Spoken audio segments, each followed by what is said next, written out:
Selamat pagi, Shalom. Saya percaya kalau kita ada hari ini semuanya karena kemurahan Tuhan bagi kita. Amin. Semuanya karena kebaikan Tuhan. Kenapa? Karena Yesus yang kita sembah adalah Tuhan yang baik. Dia sangat baik, dia teramat baik bagi kita. Katakan amin. Bapak Ibu yang dikasihi Tuhan, minggu lalu kita baru saja merayakan hari pencurahan Roh Kudus. Hari Pentakosta di mana waktu itu Roh Kudus dicurahkan. Yesus mati dan dia bangkit pada hari yang ketiga. 50 hari setelah kebangkitan Yesus, Roh Kudus dicurahkan. Bapak Ibu yang dikasihi Tuhan, itulah yang kita peringati minggu lalu. Kita memperingati hari Pentakosta. Kita memperingati hari pencurahan Roh Kudus. Pertanyaannya adalah kenapa Roh Kudus dicurahkan? Bapak Ibu Saudara yang dikasihi Tuhan, Kisah Para Rasul 1 ayat 8 dikatakan begini. Tetapi kamu akan menerima kuasa kalau Roh Kudus turun ke atas kamu. Dan kamu akan menjadi saksiku di Yerusalem dan di seluruh Yudea dan Samaria dan sampai ke ujung bumi.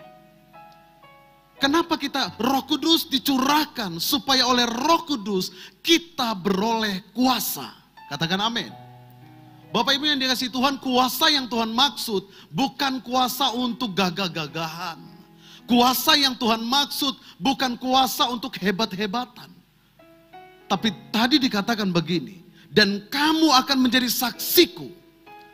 Kuasa yang Tuhan mau berikan bagi kita adalah kuasa untuk kita menjadi saksi. Tadi kita dengar dari pesan singkat. Kuasa itu dari arti katanya dinamis, dunamos. Dan dari kata itu lahirlah kata dinamit, sesuatu yang punya daya ledak yang hebat, yang tinggi. Bapak Ibu yang dikasihi Tuhan, menjadi saksi Kristus. Supaya apa? Supaya dimanapun kita berada, Yesus yang kita beritakan. Amin. Supaya kemanapun kita pergi, Yesus yang kita ceritakan. Katakan amin. Ini Bapak Ibu. Selanjutnya, ayat Yesaya 32 ayat 15. Kenapa Roh Kudus dicurahkan? Dikatakan begini, sampai dicurahkan kepada kita roh dari atas, maka padang gurun akan menjadi kebun buah-buahan, dan kebun buah-buahan akan dianggap hutan. Bapak Ibu yang dikasihi Tuhan, Roh Kudus dicurahkan supaya oleh rohnya hidup kita diubahkan. Amin. Supaya oleh rohnya hidup kita diubahkan. Hidup yang diubahkan, hidup kita dibaharui. Hidup yang penuh dengan kegersangan, kekeringan, kesukaran, tandus, Tuhan ubah. Jadi apa? Jadi hidup yang menghasilkan buah. Selanjutnya saudara, Roh Kudus dicurahkan supaya kita hidup oleh rohnya. Supaya kita hidup menurut rohnya. Itu sebabnya dikatakan di Roma 8 ayat 4. Supaya tuntutan hukum Taurat digenapi di dalam kita. Dan yang tidak hidup menurut daging tetapi hidup menurut roh. Itu sebabnya Yesus naik ke sorga. Supaya apa? Supaya rohnya tercurah bagi kita. Dalam keadaan tubuh sebagai manusia, dia gak bisa ketemu dengan kita langsung. Terbatas Bapak Ibu. Tapi ketika dia naik ke sorga, dia bisa menjumpai setiap orang-orang yang mengasihi dia. Katakan amin. Ini Bapak Ibu Saudara yang dikasihi Tuhan. Hidup oleh Roh Kudus artinya apa? Kita hidup karena dia. Kita hidup oleh dia. Kita hidup dipimpin oleh dia. Karena Roh Kudus itu adalah pribadi yang menolong kita. Roh Kudus itu adalah pribadi yang memimpin kita. Roh Kudus itu adalah pribadi yang menghibur kita. Roh Kudus itu adalah pribadi yang menginsyafkan kita daripada dosa. Roh Kudus itu yang menuntun kita ke dalam kebenaran. Supaya oleh rohnya, supaya dalam keadaan apapun dalam kehidupan kita, baik atau kurang baik keadaan kita tetap punya kuasa untuk melakukan kehendak Bapa. Katakan amin. Berikan tepuk tangan yang meriah bagi Tuhan kita. Peganglah tanganku Roh Kudus setiap hari. Ku tak dapat jalan sendiri tanpa Roh-Mu. Bawa kami Bapa, bawalah hidupku ke segala kebenaran, agar ku tidak tersesat mengikuti jalan-Mu. Mari angkat kedua tangan kita. Kudus, kudus Tuhan, kudus nama-Mu. Haleluya. Ku beri syukur dalam simponi indah.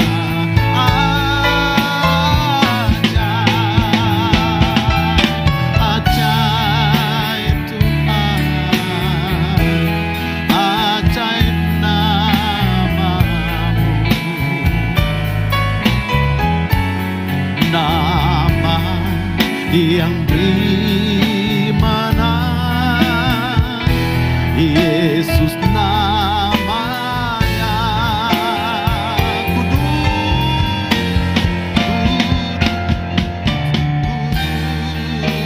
Tuhan, kudus nama-Mu. Ku beri syukur dalam simponi indah. Yesus kita ajaib, ajaib Tuhan, ajaib nama-Mu. Haleluya. Nama yang beri menang, Yesus namanya. Nama yang beri menang, nama yang beri. Siapa namanya? Yesus nama. Sekali lagi Bapak Ibu Saudara, dengan iman katakan, nama yang beri menang, Yesus namanya. Haleluya. Dia adalah Roh yang menuntun kita. Kenapa? Karena Dia tahu jalan-jalan kita. Amin. Kalau Dia yang tahu jalan-jalan kita, maka kita harus tanya sama orang yang tahu, sama pribadi yang tahu setiap jalan-jalan kita. Supaya apa? Supaya kita tidak tersesat. Roh Kudus adalah penolong yang akan menuntun kita kepada kebenarannya. Bahkan Roh Kudus yang akan berikan kemenangan bagi kita. Amin. Itu sebabnya kita perlu hidup dipimpin oleh Roh Kudus. Kita perlu hidup menurut Roh Kudus. Kita perlu hidup oleh Roh Kudus. Seberapa banyak yang mau lambaikan tangan saudara? Haleluya. Mari kita buka firman Tuhan dari Roma pasal 8 ayat 1 sampai 17. Ada di slide Bapak Ibu, kita baca sama-sama. Ayat yang pertama dikatakan begini, perikopnya hidup oleh Roh. Ayat pertama, demikianlah sekarang tidak ada penghukuman bagi mereka yang ada di dalam Kristus Yesus. Roh yang memberi hidup telah memerdekakan kamu dalam Kristus dari hukuman dosa dan maut dan hukum maut. Bapak Ibu yang dikasihi Tuhan, Bapak Ibu yang dikasihi Tuhan, Tuhan mau kita hidup di dalam Roh. Kenapa kita perlu hidup di dalam Roh? Karena hanya Roh Kudus di dalam Yesus yang sanggup mengubah arah hidup kita. Yang sanggup mengubah arah hidup kita dari maut kepada hidup. Dari neraka kepada sorga. Dari terbelenggu perbudakan kepada kemerdekaan. Amin. Tuhan mau kita hidup di dalam roh. Itu sebabnya ayat kedua dikatakan begini. Roh yang memberi hidup telah memerdekakan kamu dalam Kristus. Apalagi di tengah keadaan yang sukar hari-hari ini Bapak Ibu. Kita perlu Roh Kudus. Kenapa? Ayat 8 dikatakan begini. Mereka yang hidup dalam daging tidak mungkin berkenan kepada Allah. Hari-hari ini kita perlu perkenanan Tuhan. Hari-hari ini kita perlu perkenanan Allah. Di tengah keadaan yang gak baik, di tengah keadaan yang kurang baik, kita perlu perkenanan Tuhan. Supaya apa? Ketika Tuhan berkenan, Dia berkenan menyertai kita. Dia berkenan menuntun jalan-jalan kita. Dia berkenan menolong kita. Dia berkenan menyatakan janjinya dan menggenapinya dalam kehidupan kita. Dan Alkitab berkata, orang yang hidup dalam daging tidak akan mungkin berkenan kepada Allah. Artinya kalau mau mengalami perkenanan Tuhan, kita harus hidup dalam roh. Katakan amin. Waktu saya renungkan ini, saya juga dikoreksi. Seringkali saudara sebagai pelayan kadang-kadang bilang begini, berdoa minta Tuhan kami minta perkenanan untuk pelayanan kami hari ini. Enggak salah. Tapi dalam perenungan ini Tuhan ingatkan saya, untuk mengalami perkenanan Tuhan simple, sederhana. Hidup dalam roh, itu saja. Karena itu yang firman Tuhan sampaikan. Bagaimana mungkin Allah berkenan kepada orang, kepada mereka yang hidup dalam daging. Bagaimana dengan kita hari ini? Apakah kita lebih semangat buka FB, buka IG daripada buka Alkitab? Lihat FB, lihat IG, lihat TikTok bisa berjam-jam. Kasih tahu kiri kanan. Kayaknya aku tahu itu. Gitu? Bagaimana buka firman Tuhan? Jangan-jangan firman Tuhan pun gak disentuh saudara. Apakah kita lebih semangat ngomongin orang daripada ngomongin Yesus dalam hidup kita? Waktu ngomongin orang, tahu kau dah. Sampai nada di belakangnya pun bervibra. Bagaimana ngomongin Yesus? Ya. Saya pernah dengar orang pernah bilang begini. Aduh kalau ngomongin firman jangan aku lah ya, aku nyerah ya. Karena aku bukan pendeta, aku bukan hamba Tuhan ya. Aku kurang pintar di situ. Masalahnya bukan pintar atau kurang pintar. Tapi masalahnya gak pernah baca firman. Masalahnya jarang baca firman. Apa yang mau dibicarakan? Apa yang mau diceritakan tentang Yesus kalau gak pernah ngalami firman? Dengar gosip bisa berjam-jam. Dengar firman masih sebentar. Ngantuk saudara. Untung pakai masker kita sekarang. Iya kan? Sepanjang saya pelayanan firman, puji Tuhan. Tidak ada yang lagi khotbah. Bayangin kalau lagi khotbah begitu. Pengkhotbahnya bisa stroke di sini. Ini saudara. Ya. Selanjutnya dikatakan begini. Mengapa kita perlu hidup di dalam roh? Ayat ke-10 dikatakan. Tetapi jika Kristus ada di dalam kamu, maka tubuh memang mati karena dosa. Tapi roh adalah kehidupan oleh karena kebenaran. Bapak Ibu, setiap orang pasti akan mengalami kematian secara fisik. Tapi firman Tuhan hari ini berkata, Roh Kudus berikan jaminan kepastian bahwa mereka yang hidup dalam roh akan hidup untuk selama-lamanya. Tepuk tangan bagi Tuhan kita. Ayat 13 dikatakan begini, sebab jikalau kamu hidup menurut daging, kamu akan mati. Tetapi jika oleh roh kamu mematikan perbuatan-perbuatan dagingmu, tubuhmu, kamu akan hidup. Perbuatan daging itu apa? Kemarin di ibadah pencurahan Roh Kudus, gembala kita sampaikan perbuatan daging telah nyata. Galatia pasal yang kelima. Ayat ke-17, 18, 19. Perbuatan roh itu apa? Galatia 5 ayat ke-22-23. Jelas sekali saudara. Karena oleh roh kita hidup selama-lamanya. Itu sebabnya kita perlu hidup oleh roh. Kita perlu hidup menurut roh. Selanjutnya saudara, dikatakan begini, ayat ke-11. Dan jika roh Dia yang telah membangkitkan Yesus dari antara orang mati diam di dalam kamu, maka Ia yang telah membangkitkan Kristus Yesus dari antara orang mati akan menghidupkan tubuhmu juga. Juga tubuhmu yang fana itu oleh rohnya yang diam di dalam kamu. Kenapa kita perlu hidup oleh roh? Yang pertama tadi dikatakan, karena oleh roh kita hidup selama-lamanya. Yang kedua, ada jaminan kebangkitan yang Tuhan siapkan di sini, di dalamnya. Saya percaya Bapak Ibu, jaminan kebangkitan bukan hanya untuk ketika kita nanti sudah mati. Tapi selagi kita hidup, karena hidup di sini dikatakan begini, akan menghidupkan juga tubuhmu, punya arti dua. Hidup kekal di sorga. Hidup juga secara biologi selagi kita ada di bumi. Hidup kita terpelihara, katakan amin. Hidup kita terpelihara.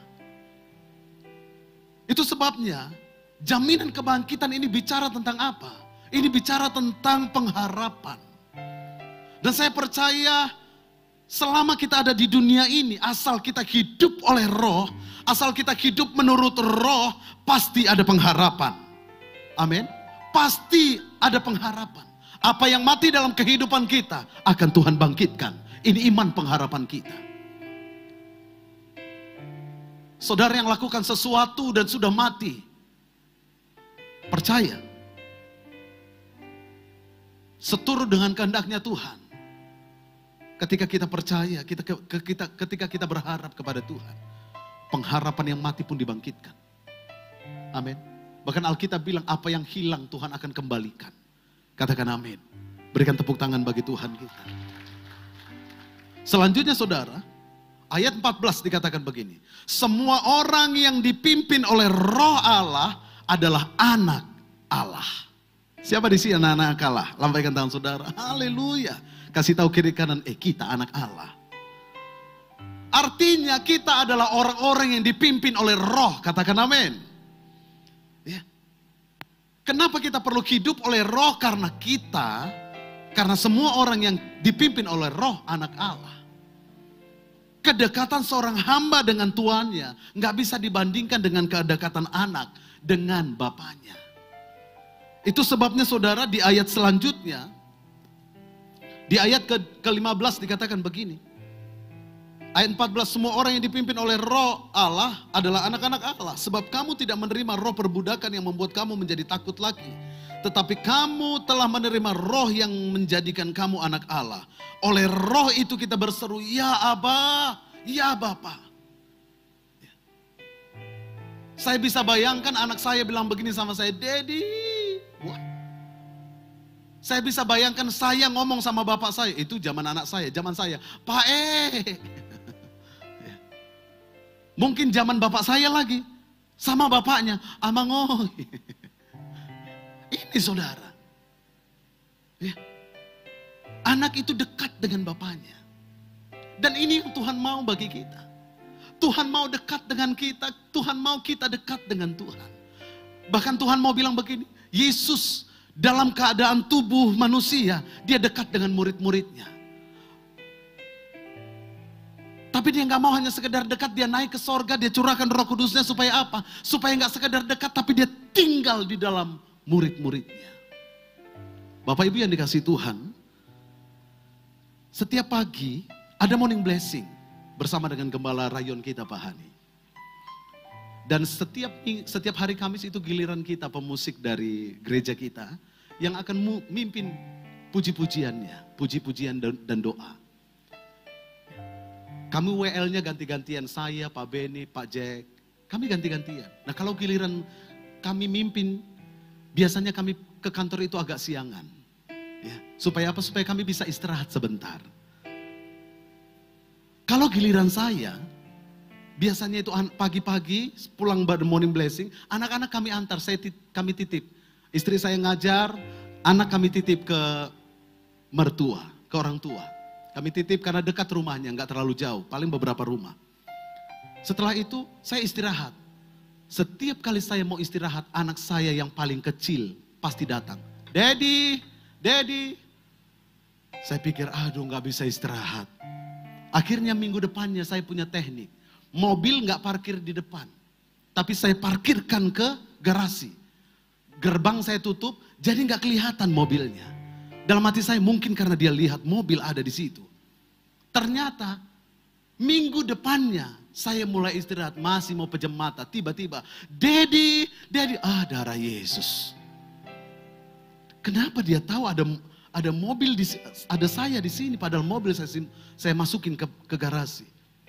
Minggu depannya, mobil saya parkir di tempat tetangga. Dalam hati saya, aku bisa istirahat. Waktu sudah mulai, Daddy. Saya bilang, kok kau tahu Daddy ada di sini? Penciumanmu kok bau sekali, nak? Saya bilang, aku mau temenin Daddy. Masalahnya kalau dia mau temenin saya nggak bisa tidur. Saya nggak bisa istirahat. Kadang-kadang gitu juga kami kalau pulang dari pelayanan, masih sampai di depan rumah, mesin mobil belum mati, tiba-tiba 3 kurcaci kami. Kadang-kadang kami lihat-lihatan sama istri. Kok mereka bisa tahu kita pulang? Itu bukan sekali, 2 kali, 3 kali. Enggak, itu sering. Itu sering sekali. Baru nyampe, udah datang. Kami lihat lari-lari mereka. Bapak Ibu Saudara, Tuhan ajarkan saya di sini. Kalau kamu dekat dengan Bapa, kamu pasti bisa rasakan kehadiran Bapa dimanapun dan apapun kondisimu. Saya bilang, oh iya Tuhan. Kalau saya dekat dengan Bapa, apapun keadaan saya, kuat atau lemah fisik saya bisa rasakan Bapa. Amin. Jadi hadirat Tuhan gak tergantung bulan. Apalagi ini, tanggal berapa ini? Tanya kiri kanan, udah keluar belum? Gak tergantung bulan. Bulan muda, semangat sekali, haleluya. Sampai hampir pindah tempat. Tapi udah bulan tua, jangan tanya haleluya. Orang senyum sama kita pun, jangan senyum-senyum kayak ada masalahku samamu. Ngeri kali saudara. Bahkan ada orang pernah bilang saya begini. Saya itu bisa rasakan hadirat Tuhan pas di lagu-lagu kedua lah. Atau lagu ketiga. Pas mau pengagungan-pengagungan gitu. Pikir saya, terus selebihnya gak ada ngerasain hadirat. Kasihan sekali. Ada lagi yang pernah bilang begini. Bro, ini kasih tahu sama saya. Bro, hadirat Tuhan hari ini gak menggigit. Kata, apanya yang gak menggigit? Hadiratnya gak kayak minggu-minggu lalu sebelumnya, menggigit sekali. Dalam hati saya, emang Tuhan atau malaikat itu harus turun dan gigiti saudara? Siapa yang mau digigit oleh Tuhan, angkat tangan. Jadi jangan bilang, gak gigit ya. Ada lagi yang bilang, hadiratnya gak nendang ya. Ini orang minta ditendang ini. Ini saudara, Tuhan mau kita dekat dengan Bapa, Tuhan mau kita bisa rasakan hadiratnya. Bagaimana kita bisa rasakan hadiratnya kalau kita jauh dari Bapa? Itu sebabnya kita perlu hidup dipimpin oleh Roh Kudus. Kita perlu hidup di dalam Roh, katakan amin. Itu saja? Tidak cukup.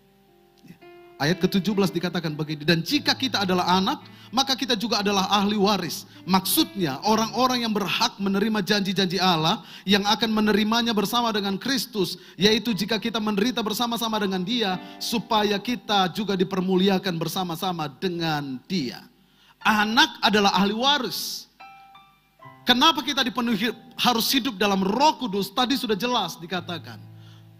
Karena orang yang hidup di dalam Roh, mereka adalah anak. Amin.